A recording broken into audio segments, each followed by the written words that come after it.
Baik, bisa. Oh ya, suara Bapak sudah terdengar. Maaf tadi, saya ulang. Sudah terdengar belum?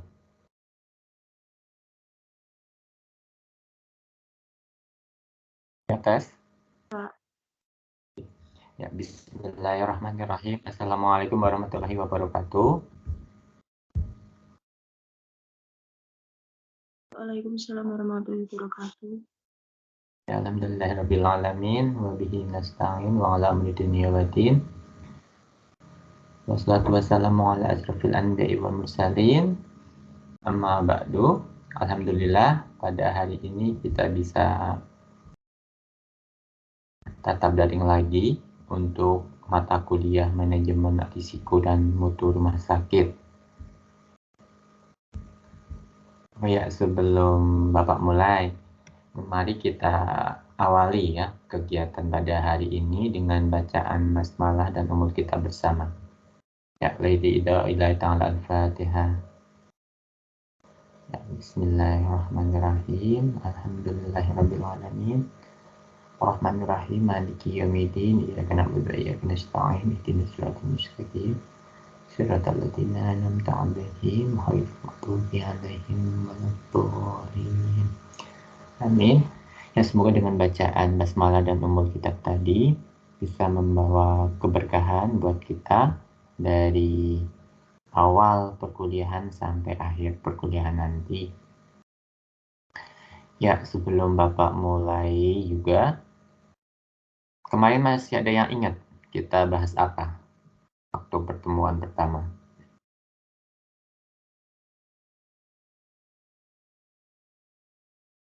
Ada yang mau ini? Coba review kemarin. Kemarin apa sih yang Bapak ajarkan ke kalian?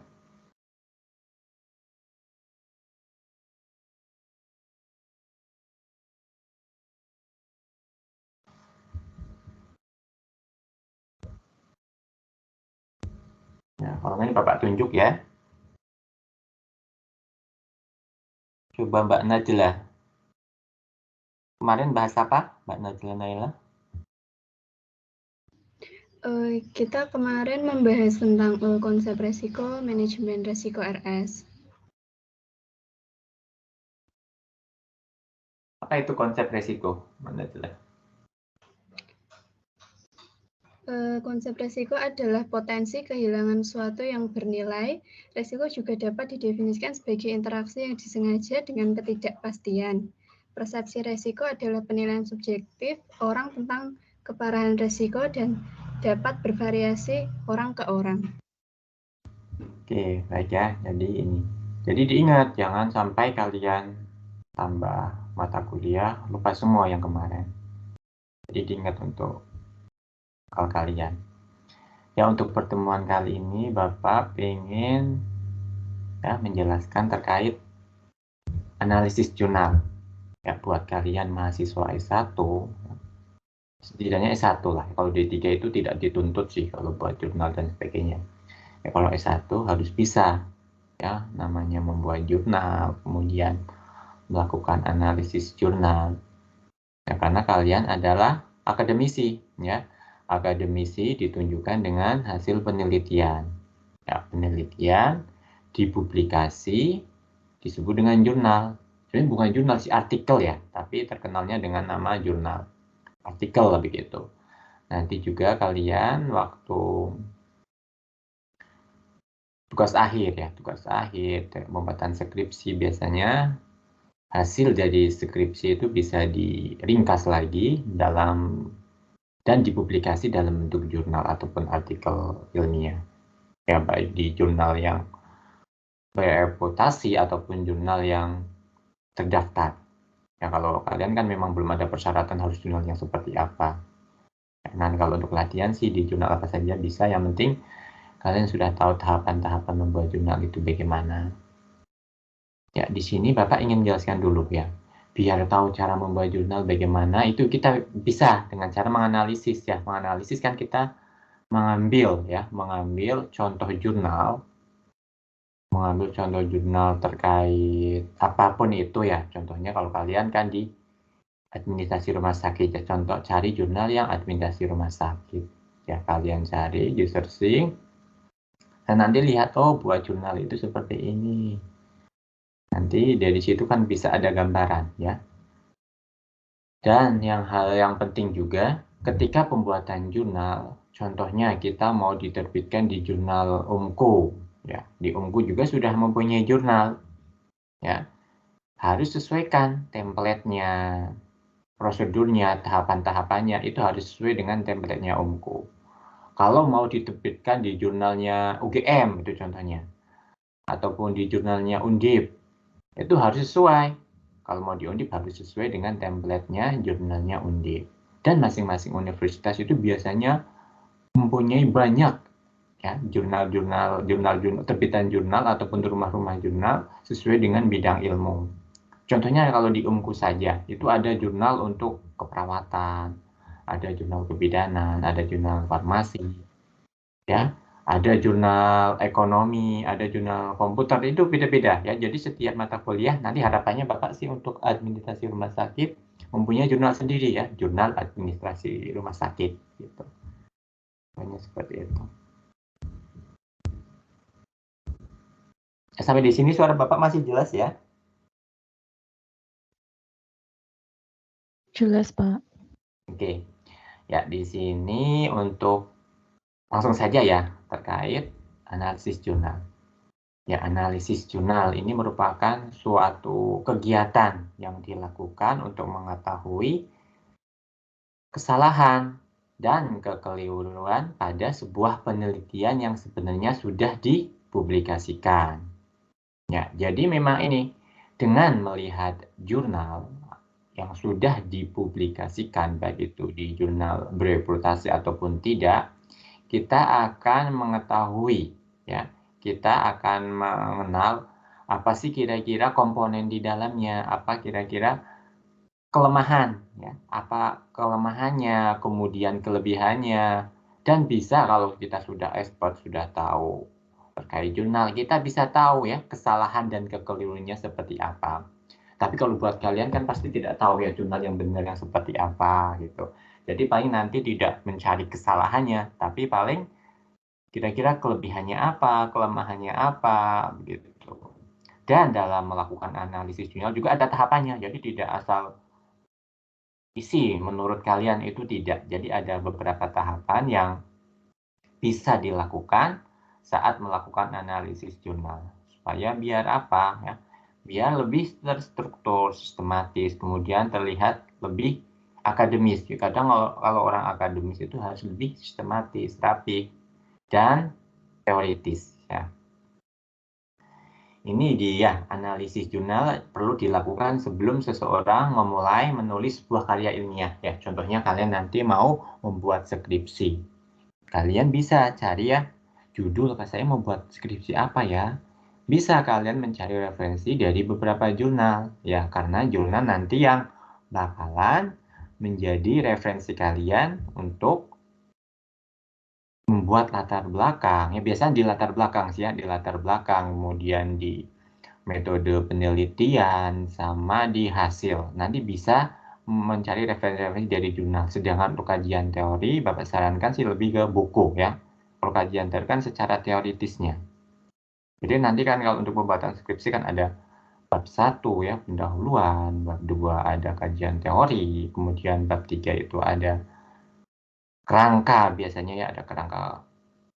Tapi kan nanti kalau di UMKU ya nanti tergantung ya ada kerangkanya atau tidak, kemudian ada bab 4 itu ada metode penelitian, kemudian nanti bab 5 itu ada pembahasan dan hasil. Ya coba nanti kalau di UMKU untuk standarnya bagaimana. Gitu.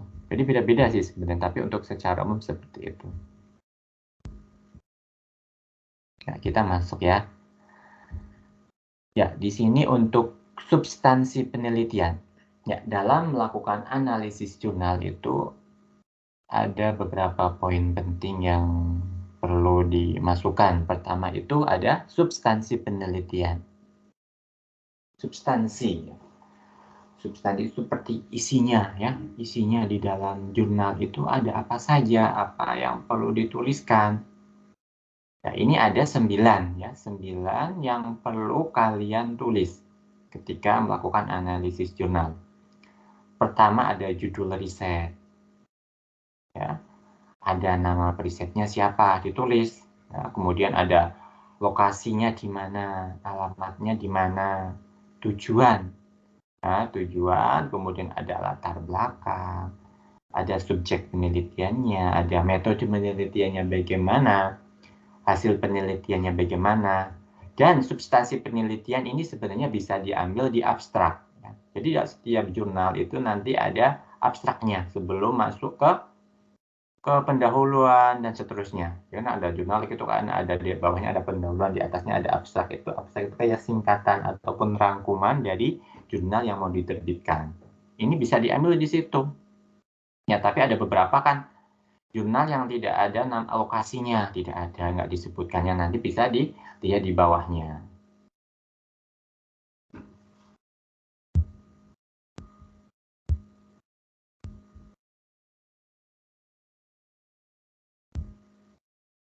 Ya, kemudian di sini ada analisa jurnal. Ya, analisa jurnal itu dengan menggunakan prinsip PICO ya.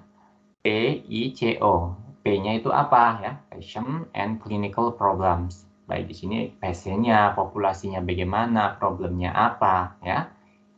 Di sini ada Patient and Clinical Problem atau P. Nanti dijelaskan P-nya apa kayak gitu. Kemudian intervention ya, intervention. Di dalamnya ada prognosis faktor, exposure-nya bagaimana, nanti dijelaskan. Kemudian ada comparator atau C ya. Di sini ada kontrolnya bagaimana, comparison-nya bagaimana. Kemudian outcome-nya atau hasil ataupun luaran. Ya, di sini outcome-nya. Dan untuk outcome yang paling penting itu dari pertanyaan. Biasanya kan ada rumusan masalah. Pertanyaannya apa? Lah, dijelaskan di outcome. Pentingnya di situ.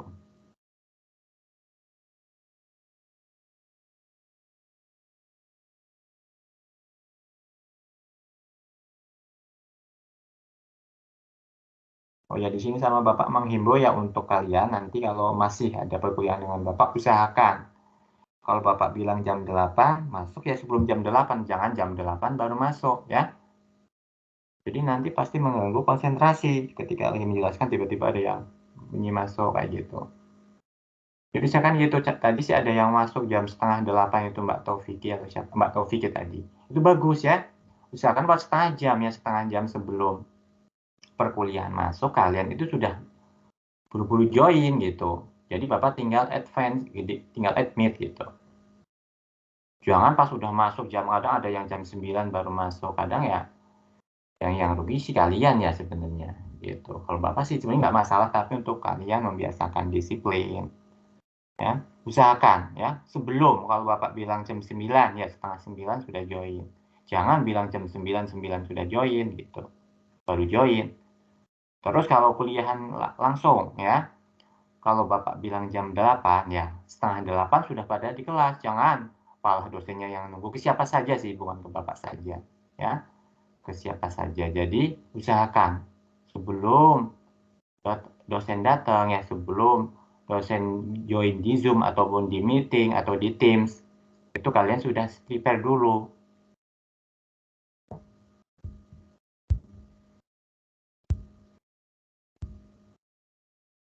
Ya, kemudian di poin C itu ada ini ya, implikasi ya, implikasi penelitian dan penerapan di lapangan. Ya, apa yang diimplikasikan di jurnal tersebut?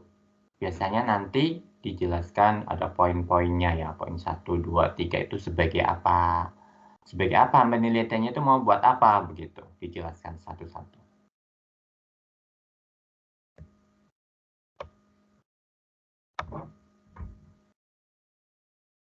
Kemudian di sini ada kritik jurnal. Ya, ini kritik jurnal. Ini nanti kalian latihan dulu lah ya, walaupun ya latihan ya nama. Sudah pernah sebelumnya melakukan analisis jurnal?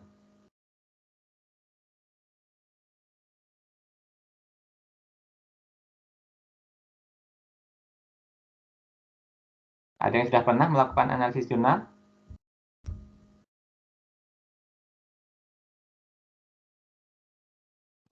Kalau saya belum, Pak.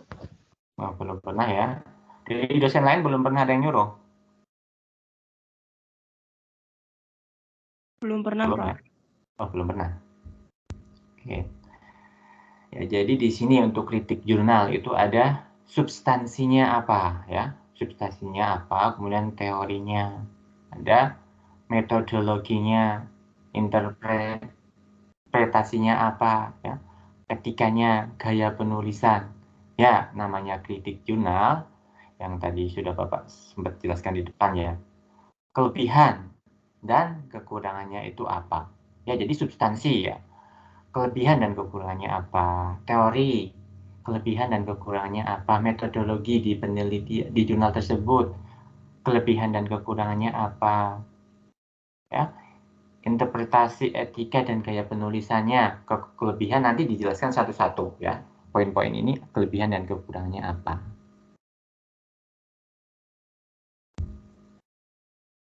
Ya, di sini ada critical thinking. Ya, critical thinking ya maksudnya adalah proses ya, proses berpikir intelektual di mana pemikir dengan sengaja menilai kualitas pemikirannya ya. Pemikir menggunakan pemikiran yang reflektif, independen, jernih dan rasional.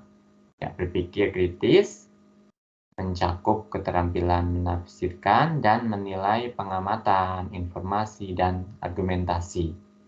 Ini nanti kalian juga ada critical thinking-nya di akhir ini, di akhir pembuatan analisis jurnal.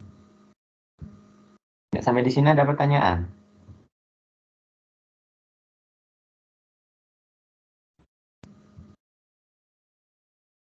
Ya, nanti Belum Bapak ada, Pak. kasih contohnya ya.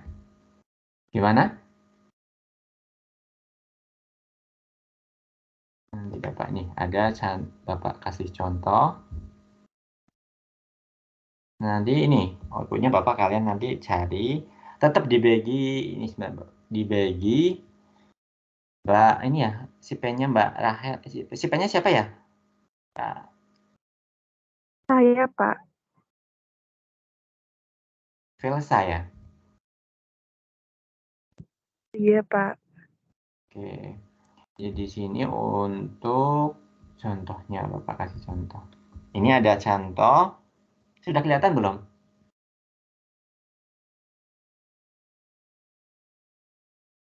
Sudah, Pak. Oke, nanti kalian buat seperti ini. Ya, nanti tetap dibuat seperti ini. Contohnya, ambil ini si kelompok ini, ambil jurnal dengan judul Kerusakan Genetik Akibat Paparan Gas Anestesi Terhadap Personel Pengelola Anestesi di RSUD Dr. Mowardi Surakarta tahun 2013. Ya, nanti kalian tambahkan logonya ya. Kemudian nama kelompok, kemudian program studinya apa ya? Program studi S1 Administrasi Rumah Sakit, Fakultas Kesehatan, Universitas Muhammadiyah Kudus tahun berapa? Ya, contohnya tahun 2023. Ya, tadi yang ini Bapak sempat ini ya. Di dalam jurnal ada substansi penelitian. Ya, kalian tuliskan judul risetnya. Tadi judul risetnya adalah kerusakan genetik dan seterusnya. Kemudian ada nama periset. Nama perisetnya siapa? Nama perisetnya ya, siapa dituliskan. Ya, nama penelitinya. Jadi kan nanti di bawahnya kan ada. Biasanya ada autor, kemudian siapa penulisnya, siapa saja ditulis. Kalau satu ya satu, kalau boleh ditulis semuanya. Kemudian lokasi risetnya di mana? Ya, kemudian alamat jurnal. Ya, alamat jurnal itu dari alamatnya nanti bisa dilengkapin lagi. Kalau ini kan cuma dijelaskan di volume ya. Jadi bisa nanti kalian linknya boleh, linknya, kemudian volumenya berapa, itu ditulis di situ. Ya, kemudian di sini ada tujuan riset. Ya, tujuan riset ini, contohnya di sini tujuan ya. tujuannya kan apa? Tujuan jelas lah ya. Contohnya di sini ada meneliti kemungkinan terjadinya kerusakan genetik akibat paparan gas anestesi pada personel pengelola anestesi. Dan tujuan risetnya. Nanti kalau tujuannya berapa, tujuannya agak panjang, dijelasin yang panjang. Kemudian latar belakang riset. Ya, latar belakang riset. Latar belakang kan banyak juga ya, kalau latar belakang kan yang mendasari penelitian itu apa. Kalian nanti singkatnya saja, kira-kira yang melatar belakangi dari penelitian ini itu apa. Contohnya persentasenya. Di sini kan ada kerusakan, persentase kerusakan yang menyebabkan paparan, ya, paparan gas anestesi itu bagaimana gitu. Nanti dijelaskan di latar belakang riset yang melatar belakangi. Bukan di itu kan adanya latar belakang pengertian dan lain-lain, itu tidak usah. Jadi data-datanya, data-data yang mendasari penelitian tersebut itu dilakukan. Kemudian subjek penelitian, ya. Di sini itu ada jumlah sampel penelitiannya, ya, berapa. Populasinya berapa, ya. Sampel kan diambil dari populasi. Gitu, ya. Nanti ditulis seperti itu. Kemudian ada metode penelitian. Ya, metode penelitian.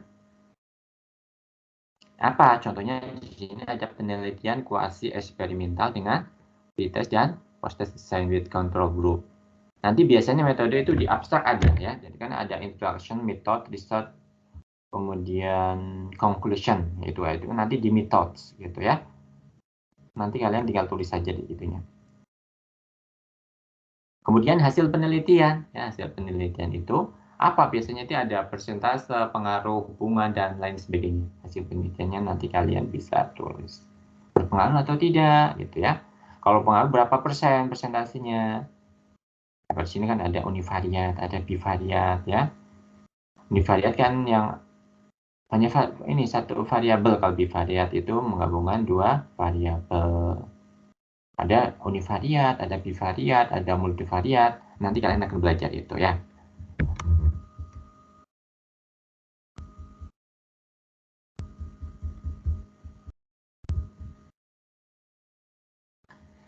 Kemudian tadi ada analisis jurnal, itu menggunakan prinsip PICO ya. PICO. Ada patient and clinical problem ya. Contohnya di sini pasien dengan diagnosis akut myocardial infarct. Ya, penelitian ini dilaksanakan di Rumah Sakit Mabardi Surakarta tahun sekian. Ada intervention ya. Pemberian relaksasi patient untuk mengurangi skala nyeri pada pasien akut myocardial infarct. Intervention itu apa sih yang dilakukan di jurnal itu ya. Ya, seperti ini, nanti dibahas seperti ini saja. Kemudian ada comparator ya, atau she. Di sini penelitian ya, penelitian Anita Yulisiana tahun 2015 sebagai acuan untuk perbandingan dari jurnal di atas, yang berarti bahwa nyeri pada ibu postpartum seksio-sesilia dengan menggunakan relaksasi Benson lebih efektif untuk menurunkan skor nyeri ya. Komparator itu kayak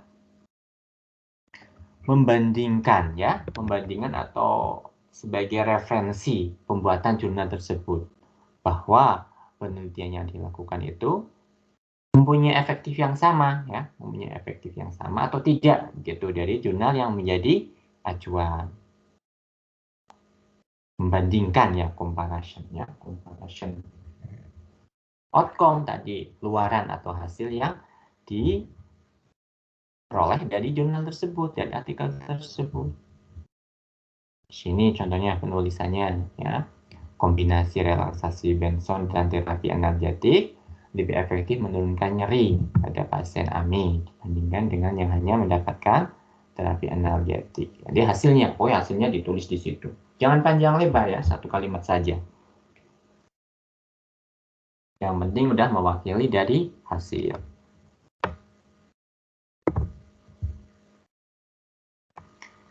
Kemudian implikasi ya, implikasi dari jurnal tersebut ya, implikasi contohnya jurnal ini kan jurnal keperawatan. Nanti kalau implikasi contohnya di implikasi administrasi rumah sakit ya. Itu boleh, atau implikasi manajemen rumah sakit, atau implikasi dalam penerapan mutu dan risiko rumah sakit dan penerapannya di lapangan, itu seperti itu. Kayak di sini ada sebagai pemberi perawatan caregiver, ya, tulis. Kemudian sebagai pelindung, ada sebagai edukator, ada sebagai peneliti. Ya nanti kalian tulis seperti ini.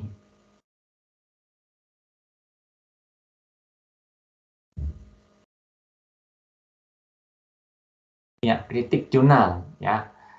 Tadi ada substansinya, ya. Kelebihannya apa?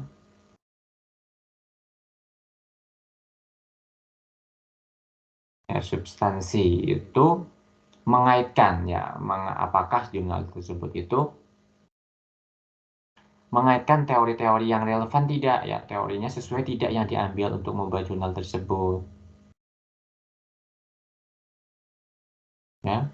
Kemudian kekurangannya apa, ya, kalau tidak ada teori ya disebutkan, ya, tidak ada teori yang mendukung, contohnya kayak gitu. Pasti biasanya sih ada, tapi ada beberapa jurnal, mungkin yang jurnal yang masih baru-baru, teorinya tidak sesuai, kemudian referensinya tidak relevan, ya.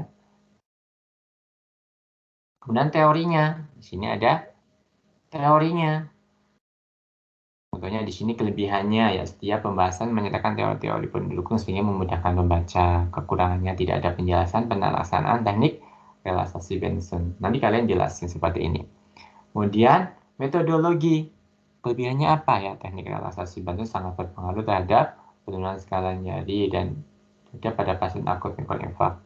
Kemudian kekurangannya nih, tidak dicantumkan teknik sampling dan tidak dikriteriakan inklusi dan efisiensinya dan seterusnya gitu, ya. Ini bisa di kelebihannya kalau metodologinya tadi pakai apa gitu, disebutkan, oh kelebihan dari metode ini tuh seperti ini ya gitu, ya. Ya kekurangannya ini metode yang dipakai itu sesuai atau tidak. Contohnya pakai kuasi eksperimen ataupun kualitatif kuantitatif yang digunakan sesuai tidak dengan relevan tidak dengan jurnal yang disebutkan. Kemudian interpretasi, ya. Interpretasi itu ada kelebihannya sama, ya, kekurangannya apa.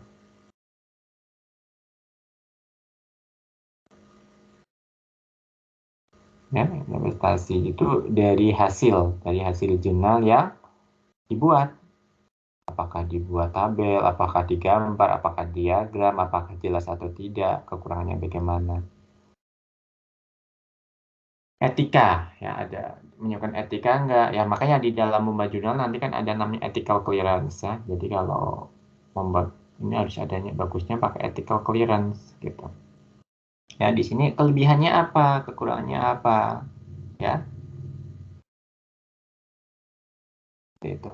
Kemudian ada gaya penulisan, ya, ini contohnya kelebihannya tadi, ya, gaya penulisannya bagaimana. Apakah dijelaskan tidak tabel yang dimuat, gambar yang dimuat. Kadang ada yang tergambar tapi nggak ada penjelasannya. Itu termasuk masuk ke kekurangan. Ini pasti sebenarnya sih ada, ya, tapi mungkin dibilang kekurangannya tidak ada begitu. Biasanya pasti ada, ya, jadi dicari kekurangannya apa. Nah, ini contoh critical thinking, ya. Tadi kan pengertian, ya. Critical thinking ada kalian disuruh berpikir kritis, ya, terhadap jurnal yang kalian analisis. Contohnya, di sini ada penata laksanaan nyeri pada akut miokard infark dapat dilakukan melalui terapi medikamentosa dan asuhan keperawatan. Ya, intervensi keperawatan mandiri antara lain berupa pemberian relaksasi dan kolaboratif, yaitu pemberian farmakologis.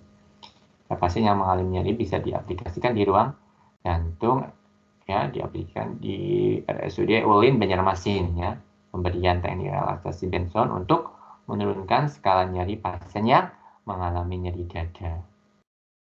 Ya, ini, ya. Ini adalah contoh pembuatan critical thinking. Ya, nanti kalian dibuat seperti ini. Dibuat seperti ini dalam bentuk PPT, ya, PPT, kemudian Word sama jurnalnya, ya.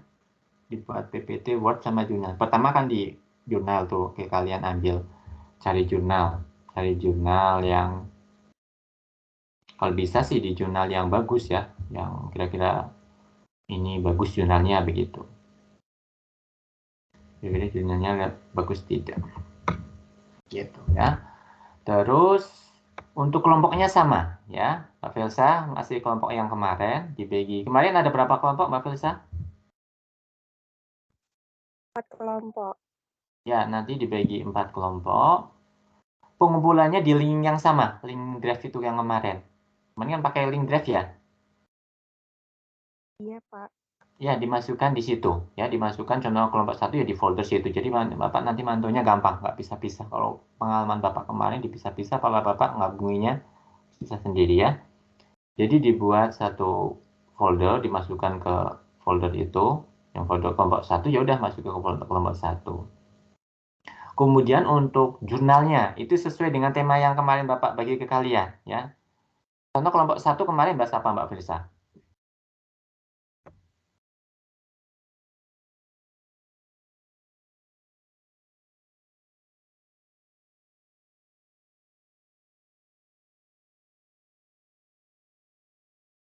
Kemarin Digitalisasi rumah sakit. ya itu ya. Jadi nanti kelompok 1 apa tadi judulnya? Kebijakan digitalisasi rumah sakit. Ya, berarti nanti kelompok 1 cari jurnal. Jadi bukan persis kayak gitu ya, terkait digitali rumah sakit, SIM-RS dan seterusnya kayak gitu ya. Pokoknya berhubungan dengan digitalisasi rumah sakit. Kalau jurnal pakai bahasa Inggris Bapak lebih ini nanti lebih bagus ya. Ya kalau yang berbahasa Inggris gitu. Tapi ya bahasa Indonesia tidak masalah sih ya. Nanti kalian pakai bahasa Inggris kalau sudah bingung ya menganalisisnya. Tapi ya ini kan kerjaan kelompok ya, dikerjakan bareng-bareng. Ini satu kelompok berapa orang berarti Mbak Filsa?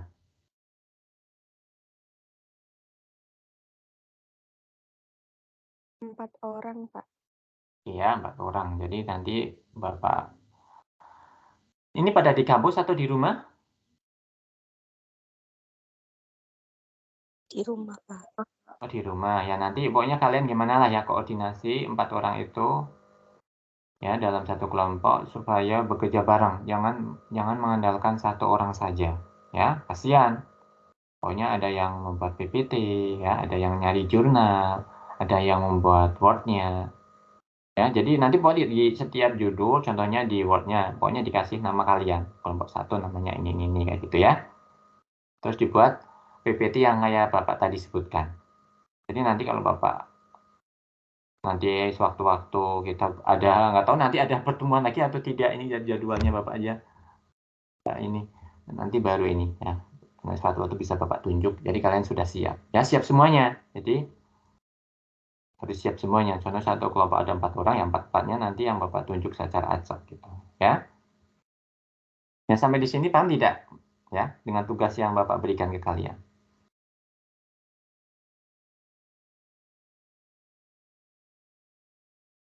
Paham ya? Tadi kan ada contohnya. Jadi nanti ini ya, tadi ada contohnya juga dibuat seperti itulah, intinya seperti itu ya. Tahapan-tahapannya ada tadi ya. Seperti itu membuat analisis jurnal. Ya, nanti untuk pengumpulannya itu sampai jam setengah 12 ya. Ini sekalian kalian bisa kerjakan bareng-bareng sekarang sampai jam setengah 12.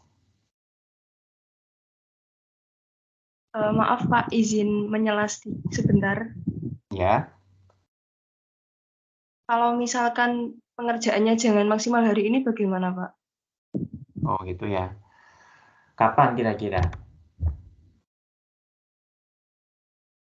Jenengan ada matkul lagi kapan Pak? Ya ini Bapak tuh nggak tahu pembagian jadwalnya bagaimana. Kadang kemarin adik kelas kalian tuh sepertinya tiba-tiba jam 1 Bapak suruh masuk padahal masih ada jam waktu itu ada jam kalian itu. Nggak tahu jadwalnya kalian tuh tiba-tiba gitu. Bapak nggak tahu jadwalnya kapan lagi ya.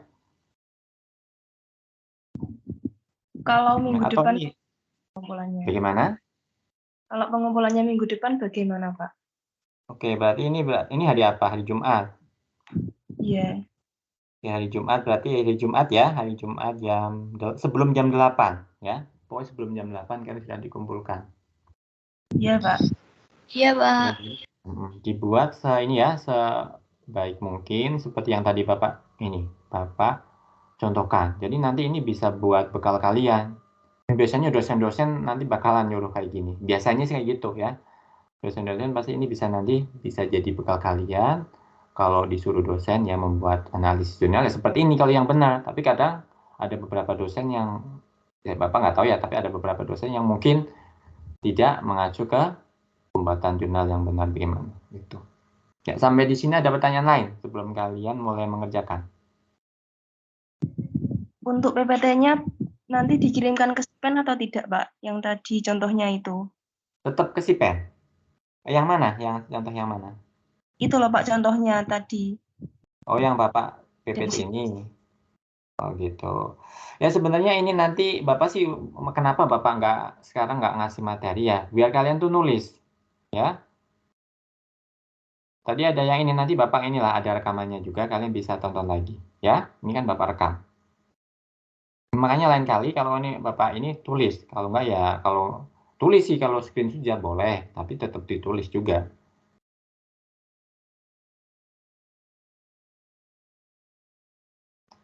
Oke, ada pertanyaan lain?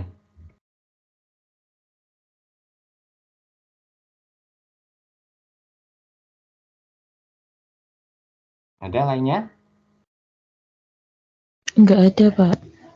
Oke, baik ya. Bisa kalian mulai bagi tugas, kerjakan yang sebaik mungkin ya. Sebaik mungkin nanti Bapak cek ya maksimal nanti hari Jumat besok ya. 1 minggu dari sekarang sebelum jam 8. Dimasukkan ya semuanya tadi PPT-nya, kemudian Word-nya sama jurnalnya dijadikan satu folder, masukin ke folder di yang drive itu. Contoh kelompok 1 dimasukin ke drive kelompok 1 begitu. Ya. Nanti dikumpulin ke SIPEN ya, ke Mbak Filsa. Gitu. Ya karena tidak ada pertanyaan lain, mungkin dari Bapak hanya ini yang bisa disampaikan. Ya, selamat mengerjakan. Kurang lebihnya mohon maaf ya. Akhirul kalam, wabillahi taufiq wal hidayah. Wassalamualaikum warahmatullahi wabarakatuh. Waalaikumsalam Waalaikumsalam warahmatullahi wabarakatuh. Terima kasih. Terima kasih, Pak.